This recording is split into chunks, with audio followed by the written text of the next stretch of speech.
A very special edition of the Ohio Farm Bureau podcast. We have a drought happening almost all over the state, except for really where we are now. We'll talk about that in a little bit. Dr. John Patterson is director of the Ohio Farm Service Agency, and kicking things off because you've become a very busy man lately, and your agency as well, all across the state. So thank you, first of all, for taking the time to do this. And you've had a chance to go to the areas that have been greatly impacted by this drought. Eastern Ohio, southeastern Ohio, and now really the southern half as this drought spreads westward. What are you seeing and what are you hearing from farmers in those areas? We're getting a lot of calls, Ty, and a lot of folks coming into our office, and we've been working closely with the Ohio Department of Agriculture, OSU Extension, to get the word out as to how to go about getting some relief from this drought. And it's historic. I mean, we heard last week that the Hocking River is at a low that we haven't seen since the 1930s. Those are Dust Bowl years. And if you look at the drought map, and that's posted every Thursday morning at 8 o'clock, you can see how this thing has expanded over the last few weeks. Our mission here is to help our farmers, and I need to tell them, please call first your local FSA office, because we're having people in standing lines, and that's not an efficient use of their time or ours. Call, get an appointment, and we can help in a wide variety of areas to get through this thing together. But this is historic, Ty. Let's talk about those areas, because there are a number of programs that farmers can look into and see if it's going to be able to help them through these challenges. Well, in southeast Ohio especially, grazing is important, and we've had an issue with hay. Some were able to get a first cut in. It wasn't too good, but now they're dipping into it in order to get through. I know that ODA is working on a hay hotline where we can move that around. That's one thing that's critically important. We can offer some relief through programs we have for grazing and such. In addition to that, hauling water, and I was talking to some folks last week. The water processing plant there, Coshocton, is going crazy, servicing our folks coming in for the livestock and such. We can help with, we have a TAP program, tree assistance we have Christmas tree farmers down there. We have some wineries down there. We can assist if that goes off the charts. And then we also can work with the conservation folks too to help do what we can to ease this situation. All of that's online. You can check our website at Ohio FSA, or Google in USDA and check out all the programs. Now there are some qualifications that have to be met. The first thing they have to do, Ty, is go to one of our office and get a number, a farm number, and then we can get it into the system and help them with relief. And I want to share this with you. We've been working with our own personnel to shift folks from northern counties that are not quite as impacted. In fact, right now we're standing in Ashtabula County. Two of our folks who work in this office have agreed to go south and work a few weeks in the offices. We also have folks that have agreed to work remotely and enter that information in. So we're trying to make this as smooth as possible. They have until January 30th to register. So there is time. Don't panic, but please call for those appointments. You mentioned this is the first time many people have entered their Farm Service Agency offices across Ohio because of the challenges they're facing. What do they need to have with them? What do they need to start preparing in order to make this process go as smoothly as possible? Well, obviously, the records. And if you're hauling water, please, the number of trips you make, the gas that you're using, the amount of mileage you're putting on, all those records help us tremendously. And the farm records as well. Identification, obviously, you have to have that. But then our folks will walk them through it. And I have a great staff statewide, so proud of them. And here's the other thing. We've asked in our national office for more overtime to help get through this. Now, I will share another layer of concern that I have.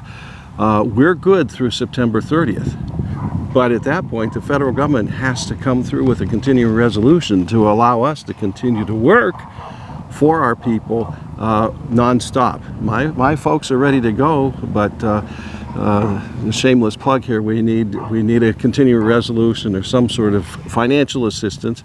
We can get into the Farm Bill later. I want to get that done too, but we're ready to go. Yeah, I'm going to bring it up. You brought it up. We have row crop farmers out there that these programs really aren't established for, because there are programs in the Farm Bill, crop insurance, Yep. safety net programs. September 30th is also a big day for the Farm Bill, as the current Farm Bill will expire on that day. Yes. What are you hearing as far as, I don't want to say kicking the can down the road with an executive, but we have done this before. Last year we had the Farm Bill extended a year. Now they're talking about doing the same thing. How important is it to you in your office not to just get a Farm Bill, but maybe an updated Farm Bill in place before it expires later this month? It's critically important, because we're only allowed to do what's written in the Farm Bill. And if it's not there, we'd love to help, but we can't. And keep in mind what has changed since 2018 when that went into effect. There's a lot of updates that need to be made. It should be a relatively easy bipartisan legislation to get through. And my hope is that it's done quickly. We'll have to see. I mean, there's this little thing called an election hanging out there in 50 some days from now. And then you never know what's going to, well, there is going to be a change of administration either way. We don't know what that's going to bring. A lot of uncertainty, but I like to provide as much as I can a certain path for our people, because they don't like surprises, and we'll do our best to implement whatever is passed, and we will do that. But if I had my way, we'd get them moving quickly and get that done for all of us, because America needs a strong Farm Bill.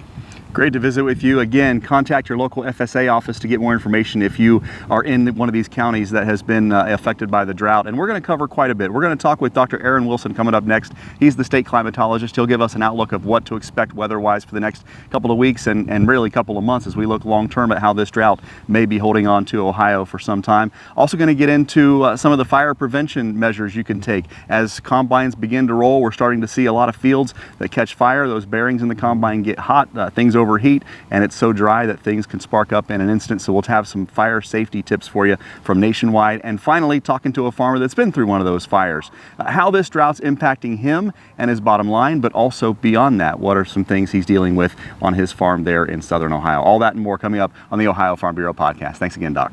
Who feeds your need for new ideas for your family's best farm future?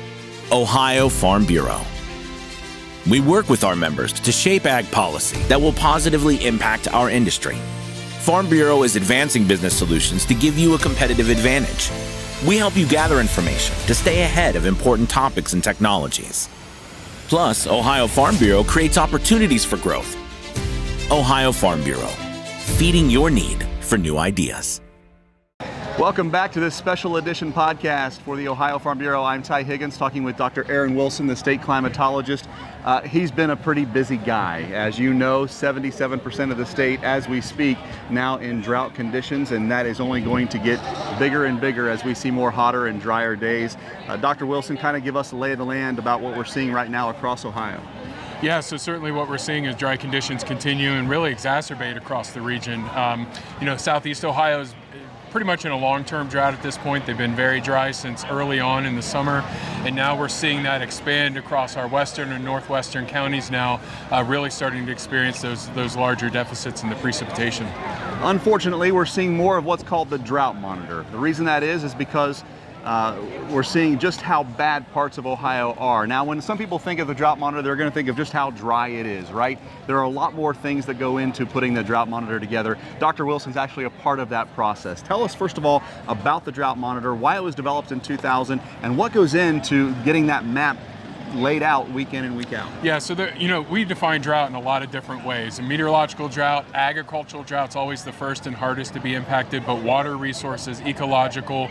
We have short-term, long-term drought. That map is supposed to depict all of this together. So it's really a combination of different types of drought.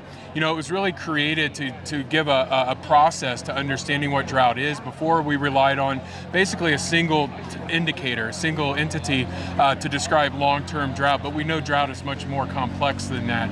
So this is really a convergence of evidence approach. It brings together physical indicators of rainfall and soil moisture and stream flows, combined with the local impacts, the local voice, to bring all of that together to depict that map each week. And it's got a single author, but it's got over 500 folks that chime in each week, and we've got an Ohio team that the State Climate Office leads that provides that local look into the observations and the impacts that we're seeing at the ground level here in Ohio. This will be the 25th year we've used the drought monitor, but we have not seen anything like this in the history of it. Not with the drought monitor. So this is the first time we've seen D4 exceptional drought categories. It doesn't mean that droughts of the past weren't similar in impacts. It's just with this process, it's the first time we've seen D4 in Ohio since its inception. So let's go back before 2000. I talked to a lot of farmers, and I grew up in the mid-'80s, and you hear 1988 a lot. Yeah. How far back can we go to see something this historic and this exceptional, for lack of a better word, as far as drought goes across Ohio? Yeah, absolutely. So, it's very hard to compare drought to droughts because of timing and different impacts. What made 1988 so impactful from an agricultural perspective was the dryness began in March. March, April, May were really dry, and then that just continued throughout the summer. This year, what's made it a little different is that it really came on in summer, June. Most of the, northwest, west central, north central Ohio got through grain fill before the really dry stuff set in later in August. And so the timing is different. In 88, the rains came back in August and September, and we started getting rid of that drought. When you look at it, I think historically, it stacks up with the years of 2012, which were really impactful across Western Ohio.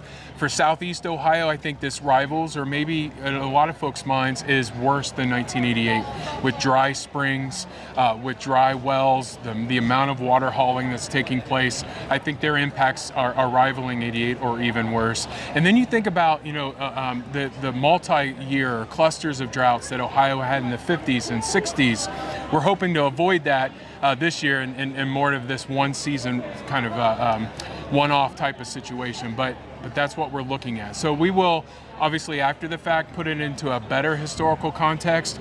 The other thing that we'll be able to do is we've got a lot of observations now with these different drought categories that are going to help us see this picture when it happens again. We know this won't be our last drought as we move into the future. Yeah, looking back is one thing. Let's look ahead. We need rain sooner the better, not just for this year, but really for the spring and getting ready for the planting season. As you look at the forecast, let's talk about fall and maybe winter. Any precipitation we're seeing? Yeah, so right now we're almost relying on a tropical entity to bring us some substantial moisture. We're really batting 0 for 2 right now, Francine, and then this potential tropical system 8 that dropped 20 inches of rain. We've got clouds from that system here, but 20 inches of rain in North Carolina last night. Our models are indicating that we could see another tropical system toward the end of this month, but we can't hang our hopes on that. Right now, the next 4 weeks look dry. They look drier than normal, warmer than average. So if we continue to see 80-degree highs, dew points in the 40s, that's just going to continue to drive that whatever surface moisture is left out of the region. So we really think we're going to hang on to drought throughout October and November. And then once we get into winter, we're looking at La Nina. La Nina for Ohio winter typically means wetter than average. There's hope there that we can recover some of the soil moisture. We're looking at 10, 12-inch deficits in parts of Pickaway, Ross County, and others that we need to make up right ahead of next season. So there is hope. It's waning a little bit. Maybe let's not focus on that. The fact is that winter does show a little bit of hope of restoring some of that soil moisture and some of that water out there. So that's what we're looking at right now, and we're going to continue to watch that and let folks know and deliver those climate services as needed. State climatologist Dr. Aaron Wilson, our guest on this special podcast for the Ohio Farm Bureau. We're going to be talking about harvest here in a little bit. We have a lot of concern about the dry weather and harvest fires and harvest safety. We'll get some experts from Nationwide talking about that coming up. And a farmer from South Central Ohio that had a fire in his field and what he went through and how this is impacting not just him and his harvest numbers and his bottom line, but how it's impacting him mentally as well. That's coming up a little bit later on here on the Ohio Farm Bureau podcast. Thank you, Dr. Wilson. Thank you. Find out how Nationwide Agribusiness can help you grow your business. Get to know the people with the experience and knowledge to help you. Whether you are looking to protect your farm or ranch from the ground up, or need someone who understands your changing commercial ag needs. Find out how to better manage the risks of your ag business. or how quickly you can get back to business. Learn how you can protect your next with Nationwide on your side. Welcome back to the Ohio Farm Bureau podcast special focusing on the drought. Of course, talked with Ohio FSA Director Dr. Patterson earlier and our state climatologist Aaron Wilson. But as we talked with Dr. Wilson, he told us these dry conditions will continue. Harvest has begun extremely early in parts of Ohio, and it seems like about every other day I get someone texting me with someone being affected by a field fire. Tires get hot, bearings wear off, and those hot bearings will start fires pretty quick if conditions are ripe for the picking. And so we have an expert joining us now, Derek Hommer. He is risk management consultant and agronomy specialist with Nationwide Agribusiness. He's been on the podcast a few times. And Derek, always great to see you. Thank you for coming on for this one. Absolutely. Happy to be here. Harvest just about ready to get into full swing. Combines are starting to roll, and we're starting to hear more and more about field fires across the state as drought continues to spread all the way through most of the Buckeye State. So, Derek, what is the most important thing a farmer can do to prepare for field fire prevention this harvest season? Yeah, the first thing I think that I would say is have a plan. So we know it's dry. We know that we're going to be running machines. We know that those machines are hot. We know that bearings get hot. So have a plan. Do I have to carry some extra water? Do I have a tillage implement hooked up somewhere that if a fire does occur, I can put it out with that tillage implement somewhere? I know some people are using some UTV skids. Leaf blowers are a fantastic tool, not only to put out a wildland fire, particularly if we think about a soybean field, right? If the fire starts in the soybean stubble and I can get in front of it with a leaf blower, I can put out a lot of fire with a leaf blower. And on the top of that leaf blower, I would want to make sure that every morning I'm starting with my combine clean. And so it's a matter of I get up on top of the combine, start on top with that battery powered leaf blower, that gas powered leaf blower, make sure the engine compartment is completely clean. A lot of fires start in the engine compartment. Think about the exhaust on those big combines. It's, with the Tier 4 engines, they're burning super, super hot. So make sure the exhaust is clean. Make sure the tailboards are clean. We have hydraulic motors on those tailboards. Make sure that we just don't have residue sitting everywhere. That's the first thing you can do. Walk around that machine, and anywhere that there's a pile of residue every morning, get it blown off. Just make sure we start clean. Other good thing to look for is leaks. If I have a leak on my combine, it's probably not going to get better. So we want to make sure that we figure out if there's any leaks and get those corrected before we start putting some sort of hydraulic fluid on top of something hot on that combine. So we've done all that preventative before we get in the cab, and now we're in the cab and we're starting to roll. What are some things farmers should be aware of as they operate harvest machinery? I would just say be alert. Which way is the wind blowing and how fast? So we know, particularly, right, combining something like soybeans, we have a lot of dust and we have a lot of chaff in the air. And so if the wind is blowing that dust and chaff back into the machine, it might be plugging some screens. So I may want to stop it, I would say, in the middle of the day, but the middle day for bean harvest might be 3 o'clock in the afternoon. So I might want to stop, get out, walk around my machine, keep a good eye on my temperature gauges. Is the machine starting to climb in temperature? And if it is, I probably need to clean some screens off. We do see some combine fires start, and then we have a conversation. They say, it's been running pretty hot all afternoon. Right. So make sure we're getting those screens cleaned off. Temperature gauges, proximity sensors. There's a lot of combines that have proximity sensors near the exhaust, and they alarm if we're too close to something behind where that hot exhaust is blowing. So if the combine monitor is telling you that there could be a problem, obviously be aware of that. If you have a thermal imager, and I know that they have some pretty affordable thermal imagers now that go right on iPhones, give that combine a look with a thermal imager. If there's a bearing that looks hotter than the other bearings, it might be getting ready to go out. So just be kind of aware of the machine and the surroundings at all times. So we've done all this preventative work and outside of the combine in the cab, but accidents still happen, things still happen. A fire, God forbid, breaks out. What are the steps that should be taken in that instance? So in that emergency situation, obviously it's going to change on how bad the fire is. The first thing I would say is if you can drop that head down to the ground, if you have time and it's safe to get the head on the ground, I would definitely do that, because let's say you can't get the fire put out, we have firefighters responding, and all of a sudden the head goes, and they go pretty fast and pretty hard, right? So it's a life safety issue. So if you can drop the head, go ahead and do that. My other comment is shut the machine off. If the machine is on, that means that the hydraulic pump is running. That means that the fuel pump is running. So shut the machine off. I would say call 911 on your way out of the cab so that you can get some help there. Most of our fire departments are probably not on the edge of a cornfield or a soybean field, right? So you need to give them as much lead as you possibly can, so that they're in their gear, they're in a truck, they're on their way to you. So start that. After you've called 911, I say deploy that fire extinguisher. We're all carrying at least one fire extinguisher on the combine. Some of us are carrying two or three. Get the fire extinguisher. If you can safely deploy that, do so. And then it's a good idea after you've deployed that fire extinguisher, if you need to, get back on the phone with 911. If the field is starting to catch on fire, the responding fire department's going to want to know that, right? So they're en route. They know they have a combine. What else do they have? Do they need to start tripping mutual aid for a field fire? Do they need to start gathering resources? So communicate what you have, particularly if the situation is getting worse. And the last comment I would make is do not go back into that cab. The cab of that combine has one method of egress, right? There's only one way to get out of it. So once you've exited that cab, do not get back in it. Harvest safety is going to be key this year as drought conditions continue across the Buckeye State. Great information and tips from Derek Hommer, risk management consultant and agronomy specialist with Nationwide Agribusiness. Really appreciate your insights and thank you for the expertise. Absolutely. Thank you. Sometimes out here, you have to speak loudly. Our voice alone may not have as much impact as we would like, but my voice and my voice can be heard and influential through membership in Ohio Farm Bureau.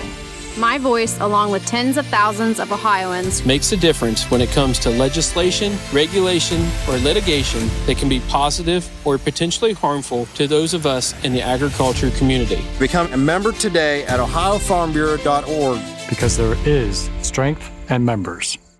For our final segment of the Ohio Farm Bureau podcast special about the drought, we bring in Ross County farmer Brice Acton. We're going to have quite a bit of conversation, not just about the drought, but his harrowing experience with a field fire and also what this is doing for his mental wellness as well. Brice, welcome to the podcast. Good to see you. So just how bad is the drought in your part of the state? It's tough down here. I actually had a landlord of ours. He keeps track of rainfall totals for a local cooperative weather group. And I think we have some double crop soybeans that were planted on the 27th of June that have seen 4.8 inches of rain. Wow. I mean, I had a field of corn, our Ross County Fair's first full week in August. And it was burned up dead the week prior to the county fair. I mean, it's just, in my short life, I've never seen anything like it. And I'm only 37. As you and I talk, you're getting the combine ready for harvest. So obviously you're pretty close and have probably tested some things. How are yields going to turn out for you down there in Ross County? I'm hoping for half. I would like to see, half might be far of an understatement. I would really like to see 125 to 150 bushel corn, somewhere in that range. I would be tickled to death. I pulled some ears the other day, ran them through my little app, and it come back at 115. And that was 7 ears averaged out at 115. So that's really disheartening. I mean, to see the amount of money and time we put into that corn crop. And I give up and don't even try to check yield on beans. They're dry. I'll know that when I get the combine in them, but there's so many variables in beans, especially when you start looking at the size of the bean. And that's, I think, what's going to matter this year is they're tiny. The beans that I've been shelling anyway are awful small. The dry weather has also impacted your neighbors as far as a field fire down there in your neck of the woods. I'm going to put some pictures up as you and I talk of you getting out there and helping with the disc and trying to keep that fire as minimized as possible. But tell me about that day and what you saw and how you were able to help your neighbors get around it as quick as you possibly could. It was, I think, last Wednesday, if memory serves, and My wife come to me right before lunch and she said, "Hey, harvest is about to start. Let's go to town and get lunch together." One last time before harvest starts. We were on our way home. We're in Chillicothe. It's about 20 minutes from the house, and my phone rings. And we had a guy doing some work on the house, and he said, "Hey, I think I see a brush fire northeast or northwest of the farm." And I was like, "Okay, that's not good." Well, while I'm on the phone with him, my phone rings, and it's one of the guys on the local fire department. He's like, "Hey, remember when I asked you to hook that tractor and disc up? Did you do that?" And I said, "Yeah, it's sitting at the other farm." He said, "We need it." And he told me the name of the farm. And I was like, "Okay, well, I'm not there, but Dad should be close to the farm." I called him. He was actually at the school at grandparents' day. I felt horrible calling him while he was up there, but we rushed home. He would already got the tractor and disc and headed up there. I grabbed the gator, and we had the sprayer and the gator sitting completely full of water, and it's got a nice little Honda gas engine with a pump on it. And I headed over. They said it was small, and we got over there and tell a little story on myself, and we distant pretty well had the fire completely contained. I believe I wasn't driving the tractor. Dad and my 10-year-old were. 11-year-old. Sorry, Owen. They were out in the tractor. I think he took a chunk of smoke, just sucked it in the intake. Tractor died in standing corn that's on fire. So he's talking to Owen about how they're getting out of this field. And fire ended up going around the tractor. Fire truck kind of stayed there and protected the tractor. He had somebody run him back to the main farm, got another tractor. This point in time, I went and tinkered with the tractor that died, was able to get it started and pulled away from the disc and out of the field.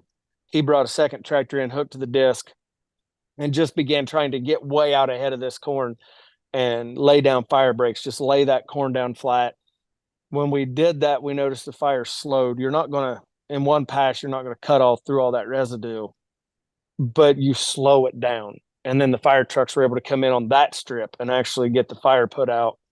And about that time's when the landowner showed up with a big quad track 9620 quad track deer. I mean, this thing was massive with a high speed disc on it. Just ran circles around us and really got that knocked out. And we got it contained. The fire department was then able to put the fire out. Until we did that, they had no chance. They couldn't get to it with the trucks. It was too dangerous, but slowing it down really gave them a chance. I had the fun job. I'm deathly afraid of heights. And I realized that the guys in the tractors could not see. And I climbed the neighbor's leg and stood 100 feet in the air on the phone with my dad and like, "Hey, here's where the fire is. You need to go this direction or you need to go that direction." And when it was all said and done and I actually looked around, I began to shake. It's like, "Oh, wow, I didn't even, at the time you weren't thinking about how high up you were." Right. It's like, okay. So the next day somebody asked me like, "Well, can you climb up and get us some pictures of what it looks like burnt?"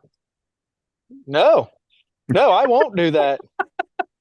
I'll gladly let you do it, but I'm not doing that. And so I still haven't seen it from the air now that the smoke's cleared and the dust is gone. But there were 7 fire departments there on that fire. Wow. And I think it totaled Highland, Fayette, and Ross County departments. So from 3 different counties even. More fire trucks than you can count. I mean, it was impressive, the turnout. Even another farmer that just saw the smoke, he showed up with a honey wagon full of water that he sucked out of a pond on his way there just to try to help. The other thing that kind of caught me off guard was the local chemical stores or co-ops showed up with their nurse trucks full of water. Wow. And then our department, our fire chief actually found the adapter fittings to go from banjo couplers to fire hose. So if they show up again, they can actually suck right off those trucks onto fire trucks. Just trying to be prepared for the hopefully never next one. Right. But just the outpouring of support from the community was amazing to see. And we're seeing, unfortunately, this happening all over the state. Happened in, I think it was Champaign or Logan County, around that part of the state. There are going to be no parts of Ohio that are going to be immune to something like this happening because of the drought taking over 77% of Ohio. You mentioned the outpouring of support, and that is what agriculture is all about. No doubt that you see that day in and day out when challenges arise. When it comes to the mental state of Ohio agriculture right now, what are your thoughts on that? What are you hearing? What are you seeing? I know that you have a keen sense for that kind of thing. Well, I mean, even personally, it's hard to look and know that your yields are in half, our prices are junk, and now we got to worry about fires. Trying to keep my own mental state up. Yeah, it's just 1 year. We'll get through it. 2025 will be different. Friend of mine told me the other day, he said, just remember God always repays his debts. And I said, yeah, just our luck, though. He'll do it in the middle of February. Because I don't think we need all that snow either. But the noticeable look, and I don't know if you saw it, Farm Science Review always brings out happiness in everyone. But the guys I've seen standing at the parts store, they just have a noticeable look of different about them. The cheerfulness is gone. The willing to just open up into conversation. I think everybody just has, and I know this word's taboo, but a depressed nature about them. I'm not going to say they are depressed, but they have a depressed nature about them. It is a very real thing. I've personally struggled with it in the past. And so to deal with that, we're gonna have a truck move behind me here in a second, probably gonna get loud. But to deal with that, and I want people to know, I'm not ashamed to admit that I've struggled with it. And first person I went to was my wife, and then talked to a few friends about it. And I'll be honest, that was the best thing I could have ever done, was just opening up about it. And it wasn't horrid depression by any means, but I was just starting to feel hopeless, and just to work through it and talk about it. And that's the thing people need, that stigma, I guess, it needs to go away. Nathan Brown put it best in the conversation I had with him the other day, that as farmers, we're so used to being the guys fixing things. We're fixers, we're repairers. We don't want to ever view ourselves as those being fixed or repaired. And I think sometimes, just like a piece of equipment, you're going to have to do some preventive maintenance. And your mind is, our mind is our best tool as a farmer. And so making sure that it's sharp and where it needs to be, because this is going to be a very challenging season as we get through, and as more and more guys climbing combines, and, you're stuck. And I like to say a lot, I'm alone and unsupervised with my thoughts. And I try to do an article at least a month on our Facebook page, where I write this long drawn out thing that I've thought about while sitting in a tractor. And it's the honest truth. Farmers are stuck alone and unsupervised with nothing but your own thoughts. Well, a combine makes it worse, because you're stuck there staring at a yield monitor the entire time. And if it's anything like me, I don't know if you've heard my phone ding in the background, that's Cargill sending markets. So 3 times a day I get in markets. Now I'm going to go sit in a combine and watch those yield numbers come in. Anybody can do that quick math and see actually how much money potentially we're all losing this year. So it's just, I want guys to realize, hey, nobody's going to think, or ladies, nobody's going to think any less of you if you need to call and get something off your chest. Just talk about it. You talk to your wife first. That's totally understandable. But then you mentioned you talk to friends. How hard was that first step? Were you nervous about what they were going to say back or feel back about you? And how did you start that conversation? Honestly, the first friend I'd talked to, we were talking about some issues he had in his life.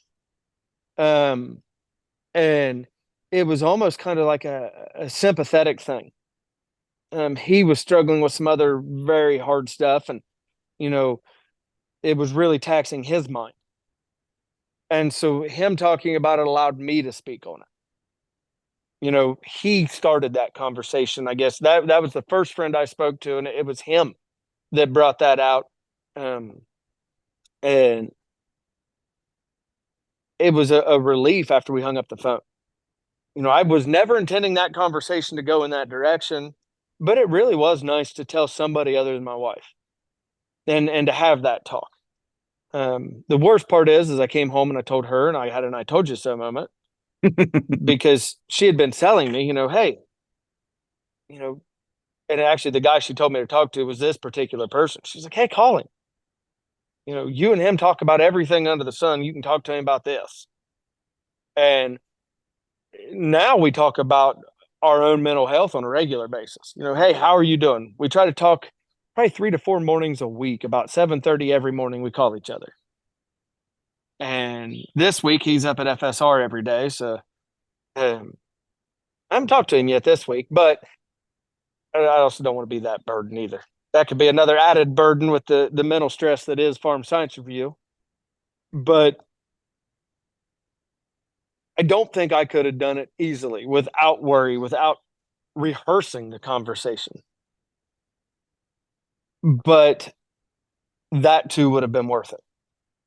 Why is it so difficult for farmers to do that, take that first step, and how do we change that? Oh, I think it's so different because you're admitting a weakness.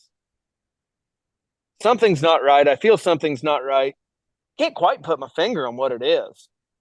You hurt your hand and you're bleeding, you know exactly what's wrong. But if you feel off, sometimes you can't put your finger on it until you really start talking to somebody. And next thing you know, you're pouring your heart out, so to speak, about something you didn't necessarily realize was bothering you. And how we change that. Oh my good Lord. Mind just talking about it, because that's what, if we make it the norm, that's what helped me, was a friend that was willing to talk about his own mental struggles and what he was going through with his problems, allowed me to open up about mine. So it might not be trying to force someone to talk about it as much as it is being willing, if you're a person that can talk about it openly, then your neighbor might, your friend might. And just make it normal to have that conversation. I've watched farmers talk about, yeah, I hit my hand with a hammer right here in 1942, and look at this knuckle. So we can talk about the external injuries, but it's those ones internal that you stew on and boil on that for some godforsaken reason we can't speak on. And I don't understand that. And I love the study of psychology, but I can't figure that one out myself because I struggle with it. I love to figure out the inner workings of why we do the things we do as people.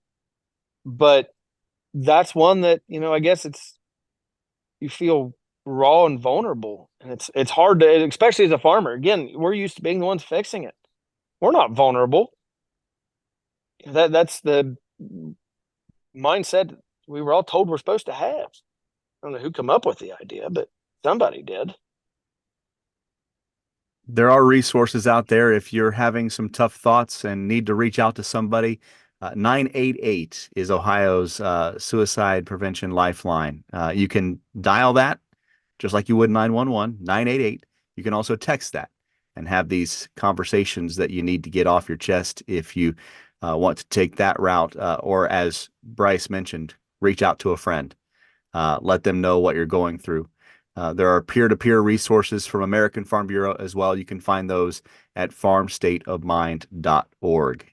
Brice, I've been talking about this for about 5.5, 6 years now. And when I first started, it was tough. I grew up in the mid-'80s. You want to talk about farm stress? Grew up on a dairy farm in the mid-'80s. There was a lot going on, and I don't think as much stress as there was at that time. The level of stress now across Ohio is probably, in my opinion, at an all-time high. Oh, I would, I was born in 86, so I've only ever heard stories about the 80s, but I would say you're right. But I'd also think, guys are, and this is just my assumption, I have nothing to prove this or back it up. I'd say we're leveraged a lot more now than farmers were in the 80s. Cost of land is ridiculous. Equipment's stupid. I mean, just the price of everything's through the roof. So yeah, I would say you're probably right that stress is just a killer this year. Every time we have this conversation, we take another hammer swing at that brick wall of stigma in Ohio agriculture when it comes to mental wellness. And Brice Acton, I plan on talking to you quite a bit about it. You are going to be a great advocate for taking this conversation in the right direction. And I am really sorry for what you have to go through this summer with this drought and getting in that combine and seeing that yield monitor. But just know that you're not alone. You've got a lot of friends, including a new one in me. And I hope we can talk a lot more about this, not just with each other, but with farmers all across the state. And I really appreciate you taking that initiative. Hey, no problem, Ty. And thank you so much for doing everything you do and being the public voice of this. You know, everybody has heard your voice on the radio at some point in time. So I think it's good you're so passionate about it as well. And I appreciate that wholeheartedly.